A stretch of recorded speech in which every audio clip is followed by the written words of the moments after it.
everybody, how are you going today? It is so good to see you. Today we are testing the Z6 II and the Megadap ETZ adapter with some Sony lenses on the front. I'm super excited to just see how it performs. Now I have a number of Sony lenses. We're not going to test them all out, but we're going to test a few. And we're going to make it a little bit difficult because we're going to test some old ones. We are right now shooting on the lovely travel lens, the 24-105 f4 at 50mm and at f4, because that's as wide as this lens can get. And I'm just going to creep back here and we're going to see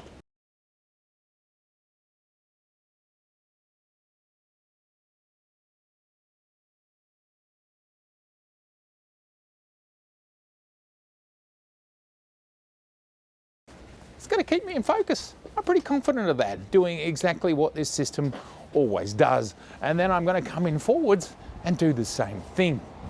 Just checking on the monitor, and yes indeed, I continue to be in focus.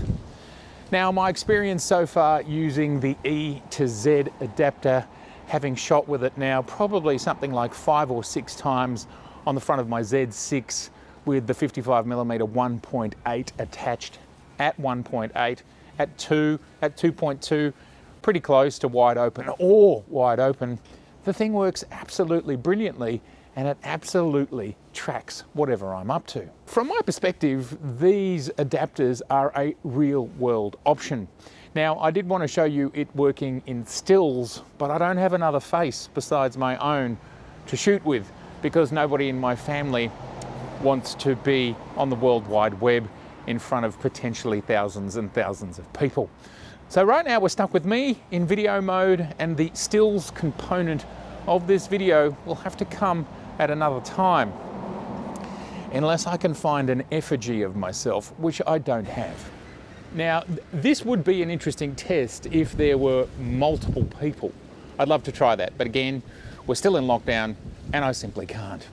This is the Sony FE 24-105G optical stabilized lens. I think it's looking good. It has a minimum focus distance from the plane of 0.38. So I should be able to get to about here and still be in focus, maybe even closer. I think that's looking good, and we're at 50mm. What we're going to do now is zoom this all the way out to 105. Watch out, this will be a bit scary. Let's do it. 105. So that's 105. Again, doing a great job of keeping me in focus. I reckon I've probably hit minimum focus distance when you are at 105. And then let's go back out here and totally working, totally working. How about that? 105, 105, 105, all the way back to the bush. G'day bush. Look, I'm really happy with that. As I said, I feel the performance is similar to Z, and we'll have a look at the settings that I've got running in a minute. Now let's change over to the 55 1.8. And here we are. We're looking like we're in focus to me. Sorry, I don't like looking at the monitor, but this is specific to this test, so I can see what's happening. We're going backwards, finds me, and I do have this on slow. But as we can see, coming towards the lens, I'm not sure what the minimum focus distance on this lens is, but I'm probably about 60 centimeters or 2 feet at this point. And I have to say, I love the way the bokeh is looking on this lens. It looks really nice at 1.5. And I think you can be confident that it's going to get you in focus. I'm still in focus. I'm going to change to fast now. There we go. It's fast getting me out of focus fast. Now it's gone to minimum focus distance, which is interesting. And then it didn't try. It didn't try to solve the problem. Yeah. Oh, there you go. There I am. So that's interesting. This 50mm seems to be behaving a little bit differently to the 35 and the very modern lens, the much more modern lens, the 24-105. I'm going to put the 24-105 back on because it's much newer. It's probably a much faster lens, being so much younger.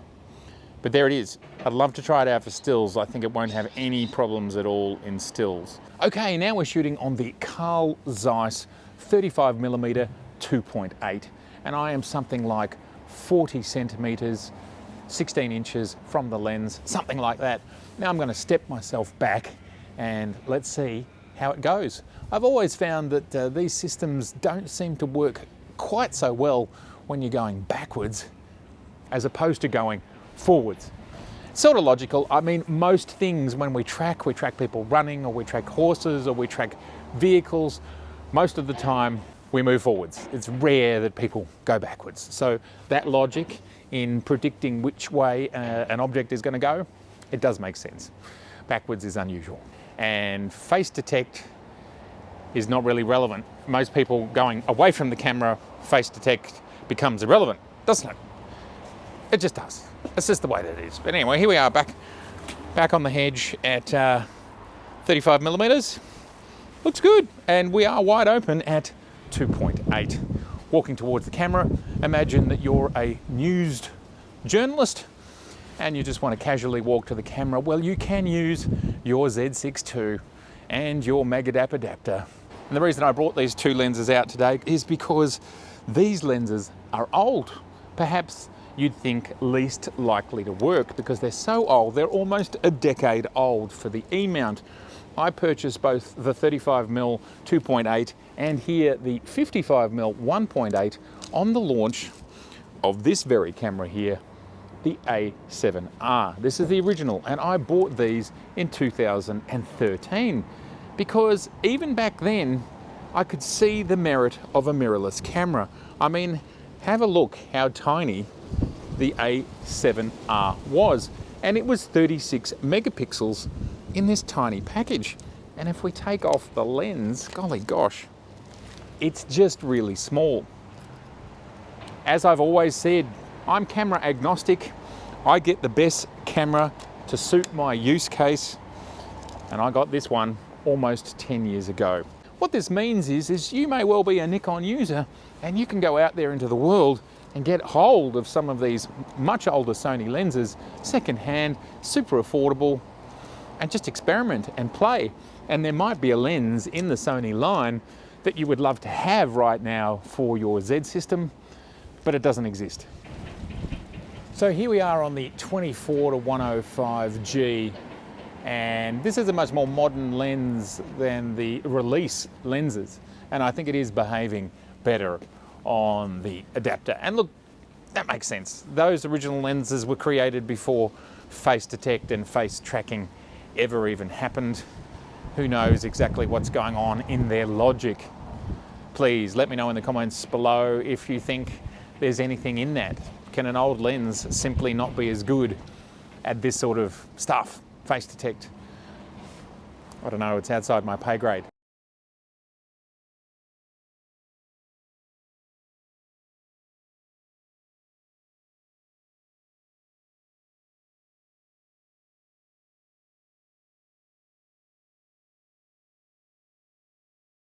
But this lens does seem to be doing a much better job.